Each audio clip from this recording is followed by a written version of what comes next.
I want to know what it takes to be happy, we have to understand what is our current blueprint of how our life's supposed to be. Now, what do I mean by blueprint? Well, we have a story in our head of how life's supposed to be. Some people's story is you work hard in school, you become really great, you're a nice person, you're a good person, and then you grow up and you take care of yourself and you find the ideal man and you fall in love and you have a white picket fence and you have 3 perfect children and you live happily ever after.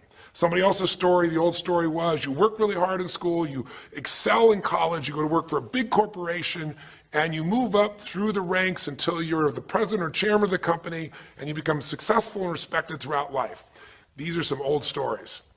Obviously, the stories that we hear today of what people's lives are supposed to be like are completely diverse. We no longer have these little archetypes, but one archetype still seems to remain. And that archetype is, in order for you to really feel like you're enough, many people believe they have to achieve an enormous amount. They may do it in different ways today. They may do it by building a company and taking it public when they're 27 or 25 years old, or they find and create a new technology, or they become a very special doctor. But we live in a culture in the West that teaches people that you're not enough unless you do something really special and unique, and we define special and unique in interesting ways. A school teacher is not special and unique. A mother who stays home with her children day and night, sculpting their minds, their bodies, their souls, and their future is not special. We live in a world today where we treat teachers like they're nobody and pay them accordingly, and we wonder why our children seem to have challenges in learning and growing or being engaged in school. When we spend thousands of dollars on some item like a computer, but what we look at overall we invest in for the teacher and for that person who's the personal connection with them is so small. We live in a society where many women look down and say, well, you're just a housewife, you're just a mother. See, some of the pain we have in our society is not because there's one right or one wrong approach, but because we try to make everybody fit into some particular approach to life. Here's what's going to make you happy or make you unhappy in life. It's real simple. Let's do a quick test. If you're in a situation right now where you look at your life, I know there's an area of your life that you probably feel pretty darn good about. Even if you're not happy with your finances, I bet you feel damn good close to your kids. Or if you're not close to your kids, maybe you don't have any kids, maybe you feel really good about your career. If you're doing not so good in your career, maybe you got a really great body that you've trimmed down or strengthened up, or you really shaped yourself the way you want, muscularly, or in the way you look. Or if that's not happening, maybe you feel a really special connection with God, or really close to your mother or father or your family, whatever. Almost everybody has an area of their life they feel really good about if they're honest, and if they're fair to themselves. What's an area of your life you really feel happy about? I want you to think about it for a moment, truthfully. What's an area in your life today that if you wanted to be happy about it, you really could feel proud about it? You could feel like it's an area you're doing darn well in. And if you're really hard on yourself, there's still an area. What's an area? I want you to think of it right now. And I want you to think of that area, whether it's your body or your finances or your career or your intimate relationship or your relationship with your kids or your relationship with your creator, whatever it is. I want you to think about, why are you happy with that area of your life right now today? Why are you happy with that area of your life right now today? Really think about it. If you were in a seminar with me, I'd have you write this down. And if you can put me on hold here for a second, because I'd like to reveal to you what the formula is for happiness. And if I say there's a formula for happiness and here's what it is, you're going to go, yeah, sure, that's what he says. But if you put down the answer and we can see the formula is real without me telling you what it is, you get to look at your own life and say it matches. You're going to know this is right. So you could stop this right now if you want, put me on hold, and just write down what's an area of your life you're really, really happy about, you're really pleased with, or you could be if you wanted to focus on it. And why are you happy with that part of your life right now? Even if you're not happy with everything, what's the area you're happy with and why? Put me on hold right now, or if you're not going to do that, just think for a moment. Why? Specifically, be real. Why? Now, when I ask this, if you turn me back on now, if I ask this of an audience, I'll have people write this down for a few minutes, and I'll call on people, and I'll say, share with the person next to you first. What are you happy about, and why are you happy in that area? And be specific.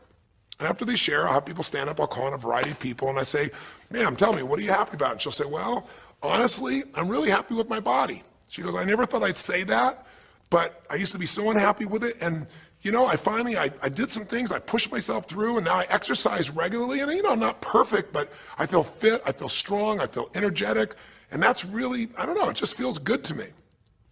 Now, I say to everybody, I'm now going to show you what the formula for happiness is. And it's real simple. I want to reveal it to you so you don't ever forget it. Whenever you're happy with an area of your life, it's because right now, your current life experience, I call it your LC, your life conditions, the conditions of your life conditions in that area match or are equal to your blueprint, your story, your belief about how life should be in that area. So this woman says to me, I'm really happy with my body because it's not perfect. Her blueprint is I don't need to be perfect, but it's so much better than it was.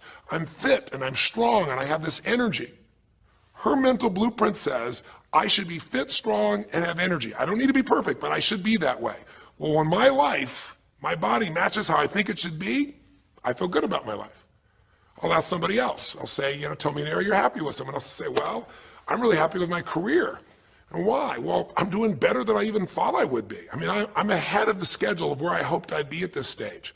I'm working at this level in this company, and I have these skills and this ability, and it's even better than I thought. Well, once again, listen, this person's happy with this area of their life because their current life conditions in the area called their career are even better than they expected they would be, better than their blueprint, better than their belief of how it should be. If it's really better, you tend to be over the moon. One woman would say, I gotta tell you, I said, I'm the happiest I've ever been in my whole life. How come? She goes, because I have this man in my life and I'm in love with him and he loves me and I can be myself with him. And we have this incredible intimacy and this passion and we want to be with each other all the time and I never get bored with him. Well, what's her blueprint? You want to be with somebody that you can have total intimacy with, somebody who you love and loves you. Those are part of her rules, her beliefs of how it should be. She said, it needs to be, I never want to be with anybody else. I want to be with them every moment. Her blueprint about how life should be and the way she lives, her relationship's even better than she hoped. When it's better than you hope, you're going to be totally excited. So think about this then. What's an area you're not happy with? Let's see if we can find the formula for unhappiness. If the formula for happiness is to be able to meet your expectations or exceed them, that really makes you excited, but to be happy, you got to at least meet it. It doesn't have to be perfect. But if you generally are meeting what you expect you want from your life in that area, you feel good. Life conditions match blueprint, feel good. So what makes you feel bad? What creates pain, stress, frustration? Real easy way to figure it out. Answer this question. What's an area of your life you're not happy with? I mean, be honest with yourself. And even if your life is great in all kinds of ways, I'm sure there's an area you'd like to improve. Anybody who's honest, if they're doing great in their career, very often they don't take care of their body so much. If they're really focused on their body, very often they find themselves in a position where they're not spending enough time with their kids. Or if they're spending time with their kids, their intimate relationship's not doing so well. Because it's the nature of human beings to focus on areas they feel comfortable with and strong in and give those time. And the areas they don't feel so strong and they go, I don't have time for it. What they're really saying is, I don't feel very competent in that area. So what's an area of your life that you are not as happy with? I mean, it's healthy, honestly, to look at areas and say, I don't like it, I want more. This whole concept of a breakthrough is about how do I close the gap between where I am right now and where I want to be. That's what we're here to do. It's like, here's where I want to be, here's where I am. It's healthy to see there's a gap. That makes me have this hunger, this drive to grow, to feel alive, to expand as a human being. So what's an area you're not pleased with? Is it your body? Is it your finances? Is it your career? Is it your spiritual life or lack thereof in terms of feeling connected in that area? Is it your kids? Right? What's the area? What's the area that's not where you want it to be? And then answer for a moment, why aren't you happy with that area of your life right now? Why specifically today are you not happy with that area of your life at this stage of your time of your life? Again, you can stop this and write it down.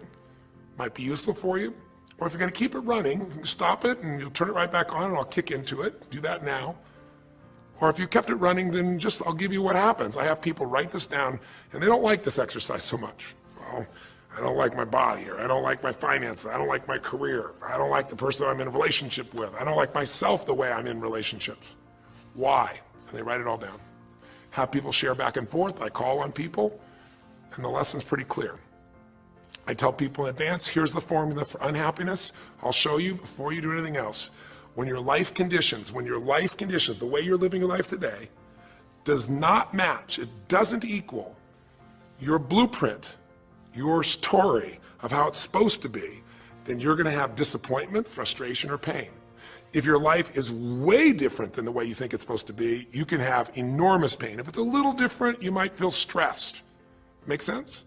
So people stand up and they say, tell me, what's the area you're not happy with? And the person says, well, I'm really not happy with my finances. And I go, why? And they say, because I'm doing worse now than I was 5 years ago. I made mistakes in the market, and at this stage of my life, I should have this much money, and I don't have it, and I don't know how to change it, and it's making me crazy. And why are they crazy? You say, well, because they don't have their economic needs met. No, you can not have your economic needs met, and you can still be okay, but when you have an idea, this is what my need is, and I did the wrong thing, my life doesn't match how I'm supposed to be, that's when people get a little crazy. See, think about it. If you grew up taking care of folding your own clothes, making your own meals, going to the store, doing the grocery shopping, cleaning the bedroom, cleaning the house, vacuuming, taking out the trash, and you did that your whole life, then if you have to do that later on, you don't feel like you have economic pain because you don't have a maid. But if you grew up in an environment where everything was done for you, you never have to work, and now suddenly you have to work incredibly hard to just pay enough money to pay your bills, and all of a sudden food is building up and the house is dirty and your clothes aren't folded and nothing matches, you might find yourself really angry and frustrated because you have a different story about how life's supposed to be than how it is. Someone else will say, well, I'll tell you why, because I'm in a situation now where, I'm 30 pounds heavier than I should be. Should be is the key word. There are people in all cultures who love being big. There are people that will walk around and someone else might think they're massively overweight, but they're going, I own this, honey, and they really, truly, they match their blueprint. Big is beautiful, because their idea is big is beautiful. I'm big, that's beautiful, matches my blueprint. Rock and roll, I'm happy as can be. Somebody else can look like a twig and be stressed out saying, I hate my body, because their blueprint says I should be the skinniest thing on earth, and I'm not skinny enough. Am I making sense? When your life conditions don't match your blueprint, you're gonna have pain. But here's when you suffer. When I ask people, who here has been through the dark night of the soul? Who's been here in a situation where you feel like life isn't worth living, or we feel like a pain that just will never go away? And a lot of people write down those experiences, like Joaquin. So you'll begin to understand what the issue is I'm talking about here. Joaquin, if you recall, was in a situation where this man felt like there was no reason to live. He couldn't work, he couldn't do anything, his life was worthless. Why did he think that? Because he had a blueprint. And his blueprint said, I need to be an NBA basketball player, at least a professional basketball player. I need to be able to make money and have this great lifestyle, because that's what makes me worthwhile as a human being. That's what makes my family respect me. My mother, my uncles, my aunts. I'm the successful one in the family, and I make the money. I support everybody. He's a good man. He didn't come just to be successful. He took care of his mother, his family. He tried to be an inspiration for people. Joaquin Hawkins is a man who was always going out on his free time and training kids and showing them the pathway to freedom, how they could play basketball and get free like he did and get out of the inner city. So this man is not a selfish man, but he knew this is the way to be worthwhile. This is the way to be able to give to people. This is the way to take care of your family. And all of a sudden, one night, what happened? That way was taken from him. He has a stroke. And in the middle of the night, his life conditions make it impossible to be who he has to be, or he feels like he's worthless. You get it? We have an identity.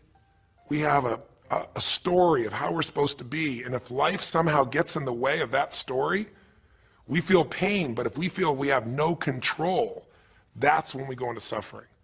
See, it's one thing to say my life doesn't match my blueprint, I gotta lose weight. That might stress you out. Or my life doesn't match my blueprint, I'm not in a relationship, I gotta get in one. That might motivate you even. You might not like it, but you're gonna find a way to get in one. Or my career doesn't match how I should be, you could change it. But when you start believing that your life doesn't match your blueprint, and you have no control to change it, you're helpless, that's when people suffer. And so this week, for your breakthrough, it's a chance for you to start to take a look at your blueprint anywhere you're really having pain. Hey, look, if you're doing great in some area of your life, celebrate it, of course, and I'm sure there are many areas you are. But life is really a series of growth spurts. I mean, two things in life make you feel alive: growing and giving. And what's really wonderful about this man, Joaquin, is he was constantly growing, trying to get better, trying to be a better teammate, a better basketball player. Think about it. When he didn't make the teams and he didn't make the NBA, he didn't give up. He worked even harder. The guy was always striving to become something. And he became it, and he achieved it, and then life took it from him. Isn't that the common denominator with so many of the people in the stories of this 6-part series that you saw, these 6 specials? I mean, Frank and Kristen had a blueprint of what life was supposed to be about. We're supposed to get married and have children, and we're going to have our own business. And all of a sudden, life doesn't match the blueprint. And suddenly, there's depression. Because in their case, they said there's nothing we could do. But they were wrong. They were wrong because they discovered, and Frank discovered, I can make a difference in my wife. The chair, even though I didn't create this and didn't ask for it, this chair does not define me. I can become more than I was before. I can have the impact with my wife. I can have children. We had to change his blueprint because we couldn't change all the conditions of his life. Does that make sense? I couldn't get him to physically walk again. Maybe someday he will, but we can't count on that. What we got to count on is that he can be fulfilled by seeing he isn't helpless. And I did that through a series of experiences that violated what he thought he couldn't do. The same thing was true with almost every one of the people we worked with at some level. And in Joaquin's example, it was also true. Joaquin said, well, I can't ever have this quality of life again because I'm not a professional basketball player. And he was locked into that mindset, and all of us get locked at times. But to his credit, to a system of steps, we were able to break him out of that. We were able to get him to see that he isn't helpless. Because here's your choice. Watch this now. If you're suffering, if you're in pain, your life doesn't match how you think it should be, and you think you're helpless to change it, now you have only 3 choices. Choice 1, blame something. And that's what Joaquin did, if you recall. He blamed his coach. He blamed what happened to him. And of course, these things were outside his control. But he blamed his coach. And a big part of the healing, if you watch this session, was bringing his coach in and getting him to see, hey, you know what, all that anger, all that resentment inside of you, Joaquin, A, it's not based on the truth, and B, like Nelson Mandela said, you know, having resentment in your soul is like drinking poison and hoping that your enemy will die. It doesn't work that way. And when Joaquin was able to break out, his breakthrough was a change in perception, to realize this coach wasn't stopping me. I just felt like I lost everything, and so I don't know how to change it, so I'm looking for something to be mad about, someone to blame, so I don't have to blame myself, or I don't have to feel so helpless. Because when you're angry, you don't feel so helpless. You feel strong for the moment, even though it's a fake strength. When he was able to make that breakthrough, he could stop blaming. Because these are your 3 choices. When life doesn't match how you think it should be, blame something. An event, someone else, or yourself. As we talked about earlier in this series, blame games just destroy you. There's no progress when you blame. For the moment, you feel okay, but nothing changes. What are your real choices? You only have 2 choices in life. If life doesn't match your blueprint, you either have to change your life. That is, you got to say, you know what, my body isn't there, I'm going to go work out. My relationship isn't there, I'm going to change it. You know, I'm not making what I got to make, I'm going to retool, I'm going to get a new skill, I'm going to go back to school, I'm going to start a business, I'm going to do something. You have to do something to change your life. Or, in order for you to be happy, if you can't change your life, you're going to have to change your blueprint. Usually in life, it requires a little bit of each. Does that make sense? And if you change your life and change your blueprint, you can have an extraordinary life. And what you witnessed this man do was, once he let go of his anger and his denial, once he started to look at things, he began to find, by spending time with his family, that he was worthwhile being loved whether he played basketball or not. Of course, he'd love to play basketball, but professional basketball was no longer a part of it. And we got to get Joaquin to shift that. And Joaquin is a metaphor for all of us. Because all of us are going to have times in our life when what we want or think life should be like isn't going to match how life really is. Those moments, if we blame, our life goes into pain. If we change, we can change our life and match our blueprint. But we have to also know when it's not within our control. And that's how we're able to make a shift and change what our story is for our life, what our expectations are, not by lowering them, but by changing what that model really is. I hope this makes sense to you. I'll give you a great example. Years ago, I do a lot of work with business people, celebrities, people of all kinds of walks of life. And I was dealing with a group of people, and they knew a very, very powerful celebrity. And to give that person privacy, I won't tell you too many details, you can't figure out exactly who it is, but it would be a person who was very successful as a woman, who was extremely attractive by cultural standards, a woman who's had a lot of dear friends, a lot of deep respect, so great skill, great ability, extremely talented, quite attractive, quite wealthy in financial terms, and lots of great friends. This would be, for most people's idea, the ultimate blueprint. If your life matches that description, you must have an incredible life. But ironically, this particular individual, as famous as they were, was depressed all the time. They had seemingly everything, and yet the person was depressed. How do you get depressed when you're smart, and you're strong, and you're beautiful, and you got great friends, and you're rich, and you're famous? Well, it's real simple. People said, I don't know what it is. Everyone's tried to help her. She's been through counseling. She's got all these different drugs. Nothing's working. She's taking antidepressants and she's still depressed, which is not uncommon, by the way. Because if you change the way you feel physically, but you still see your life doesn't match how you think it should be at some level, and you feel like you're helpless to change it, you're going to be depressed. So I said, bring her to me. I said, I can help her. I know that sounds like hyperbole, but I absolutely can help her. Well, how do you know that, Tony? Because I already know what the problem is. I know if someone's depressed, it's because they feel helpless because their life doesn't match how they think it should be. I just don't know what her blueprint is, but we'll find out what it is, and we'll either help her change her life, or we'll help her change her blueprint, or both. Long story short, and very quickly, I'll tell you the core of it. She came to me and she spent maybe the first half an hour telling me, apologizing, saying, I know I should be happier. I know it's silly for me to be depressed. I don't know why I'm so depressed. I know I should be grateful for what I have, and I am grateful. And it was all these reasons why she knows she should feel good, but still didn't. And I tried to finally explain to her, listen, I don't care about that. I care about you. The fact that you're not happy has nothing to do with what you have or don't have. The fact that you're not happy is that your life doesn't match the way you think it should be. And you have some idea of how you think it should be. And worse, if you're this depressed after all this time, you feel like you can't do anything. You have no power to change it. You feel helpless. And she looked at me in a certain way, and I said, so what is that? What did you want your life to be like? She goes, well, it sounds stupid. I said, it's not going to sound stupid to me. She said, well, I don't know. I just always, since I was a little girl, dreamed that I would be married, and I would have 3 basically perfect children, and they would love me totally, and I loved my husband, he'd love me, and I said, okay, so how's that working for you so far? And she said, well, I think you know, because she's a pretty famous person. She said, I'm divorced twice, I have no children, and I'm now X age. And to give you a clue, that age would be an age where having a child, your own natural child at least, barring a medical miracle, is not going to happen. So I said to her, well, why don't you just adopt? She goes, no, that's not it. And so what I had to dig under is, remember we talked in one of the earlier sessions about there's the surface problem and then there's the deeper desire or need. So I said to her, I said, well, what if you couldn't have the husband but you could have the kids? And she smiled and she said, I'd take that.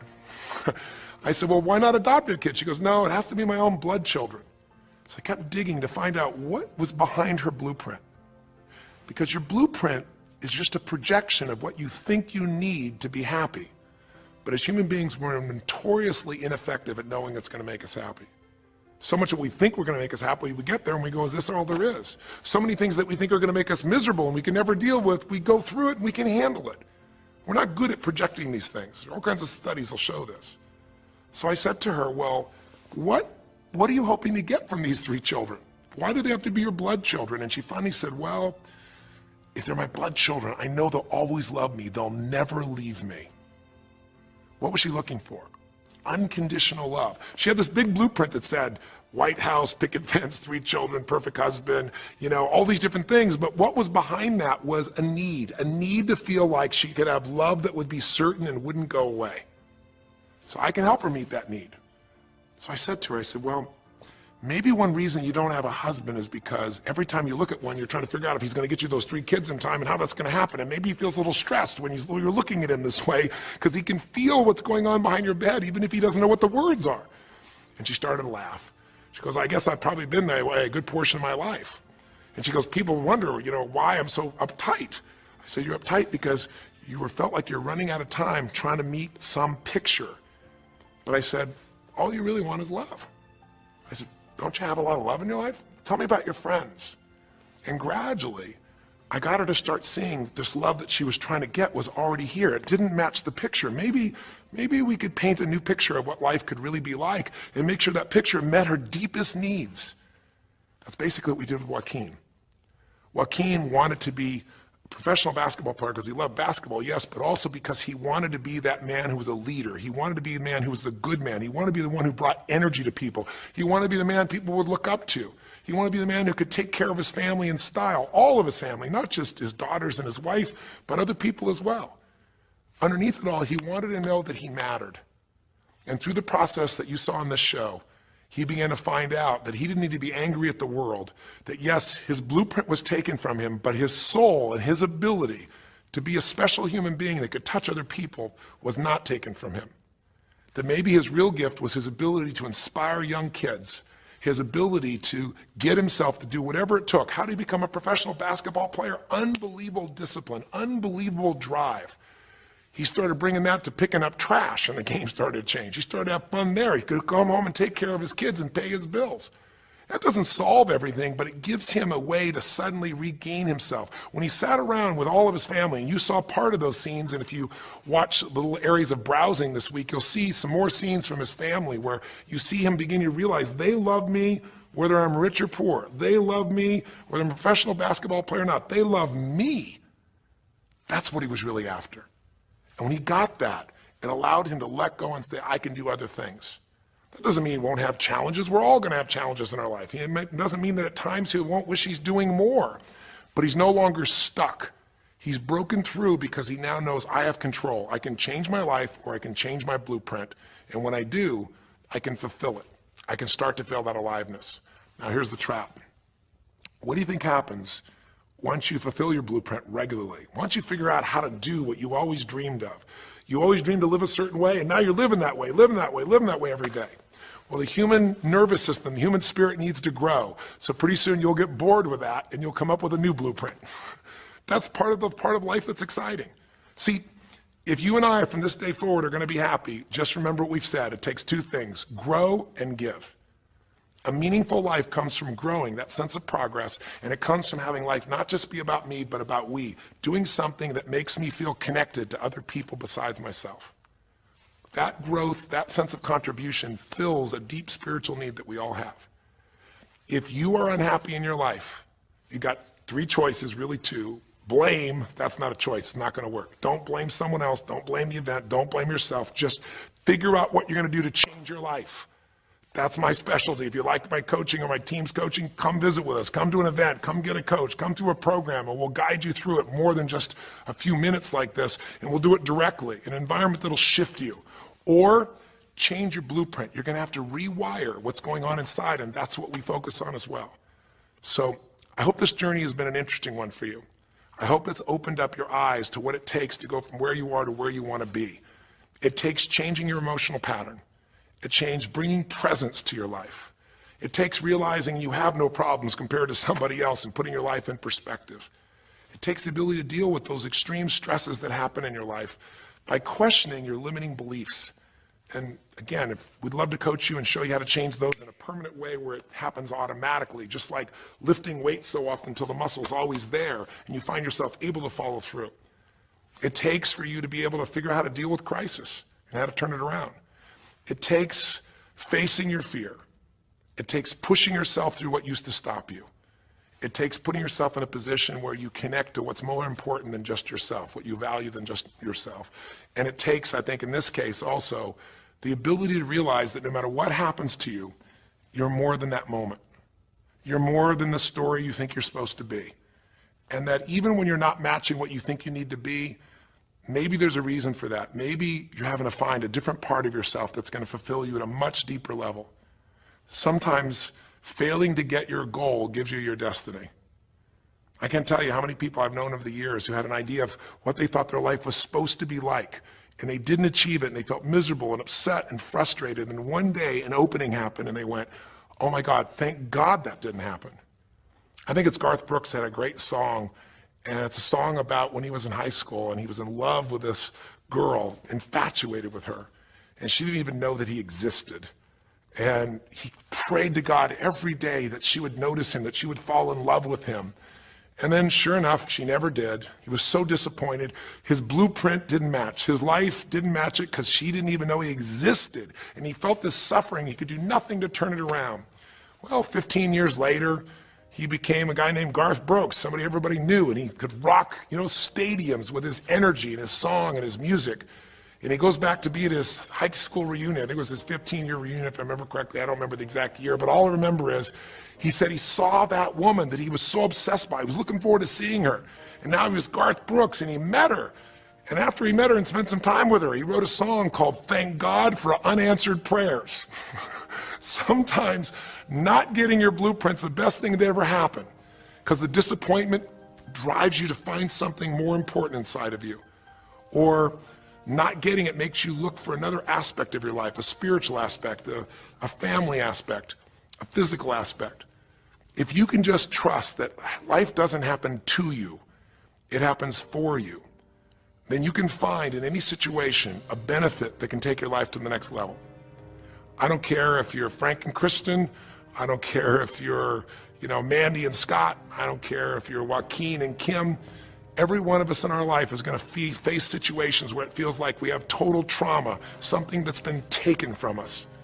The real question is, what are you going to do with it? Some people just live in their story of what they don't have, and they have the right to do that. If Frank and Kristen lived in pain and felt bad, we'd all say they have the right to do it. It's the difference between what you have the right to do and what you deserve to give yourself and others. We have the ability to transcend whatever happens to us. There's something called post-traumatic growth. Very few people know about it. Two people go through the same stress, one's destroyed, the other grows. What's the difference? The people that grow will not give up. They don't have any excuses. They find the way to break through whatever it takes. And when they do, three things happen. Number one, they realize who they really are and what they're capable of. They realize they're so much stronger than they thought they were. And number two, they deepen all their relationships. You want to know who really cares about you, who you love and who loves you? Go through some tragedy, go through some hard times. All your Facebook friends go away. Your real friends, your real family shows up for you and you show up for them, and it deepens your relationships. And the third thing happens, if you can push yourself through and break through whatever challenges life gives you, is each time you have a breakthrough, you get stronger. And it almost like builds a psychological immunity in you, where suddenly, all of a sudden, it's like stuff happens, you know stuff's gonna happen, and you're not scared of it anymore. Because after you've been through a stroke, after you've been through, losing the use of some of your body, your senses, after you lose a family member, and you break through to that, you get to the other side, it's like, give me your best shot, life. It's almost like there's this psychological immunity that says, I'm ready for whatever life will give me. I don't want challenges, but if they're here, I know I can handle them. That strength of spirit is what creates a sense of freedom and joy in life. And that strength of spirit basically comes from living a life where you are constantly and never-ending thinking a way to improve yourself and to help others. That's my mission, and if we can serve you again in the future, I hope you'll check us out. There's 3 ways you can continue to participate with us. You can come to an event. Come have an experience with us live at a weekend at our Unleash the Power Within or our Date with Destinies. I think you'll find it's very different than just sitting here talking to you quietly, sitting in front of your computer screen. It's a rock and roll environment. It's like going to the ballpark and having one person sitting there talking to you versus being in the ballpark or the rock and roll concert, with 50,000. There's an energy and a power that comes from it. Second is there's immersion. Here we talk for an hour, there's distractions and emails. There it's total focus, and we go for immersion where literally what we did here over 6 weeks, a few little conversations, all that happens over and over again, multiple times a day, and you get that shift. So come to an event or call up and get a coach. We have people that you can work with and have a free coaching session and make sure it's really valuable for you. But these are people that can check in with you to help make sure you break through, you make the changes you want to make in your career or your finances or your body or your emotions or whatever area matters to you. And finally, lastly, and probably most importantly, every day you got to feed your mind. Because every day most of us are turning on, some form of news. It shows up in our pocket, in our Blackberries or iPods or our iPhones, I should say. It shows up on your computer constantly. It chases us, and it rarely does a good idea interrupt you. really what you have to do is pursue the ideas, pursue the experiences that are going to change your life. And we have a way to do it called net time, no extra time. A way where you can keep feeding your mind the stuff that really matters with some products or services. So if you're interested in any of those things, be sure to click on your interest of an event or interest in having a free coaching session, or maybe try one of our audio programs, because the other challenge here is with video, you got to sit here potentially and watch me, but with audio, you can do it while you're working out, you can do it while you're cleaning the house, you can do it while you're driving in the car, while you're getting to work. We'd love to continue serving you in any way we can. I know I've gone long in this session, but I really want you to think about, how can I get my life the way I want it to be? The way I do it is I figure out what my blueprint is and I update it for what life is. I change my life, match my blueprint, and suddenly my life feels full and alive. Thank you for the time that we spent together here. I've really enjoyed our time, and I hope that this breakthrough series reminds you to never settle for less than you can be. Never settle for less than you can give or you can share. Live strong, live with passion, and God bless.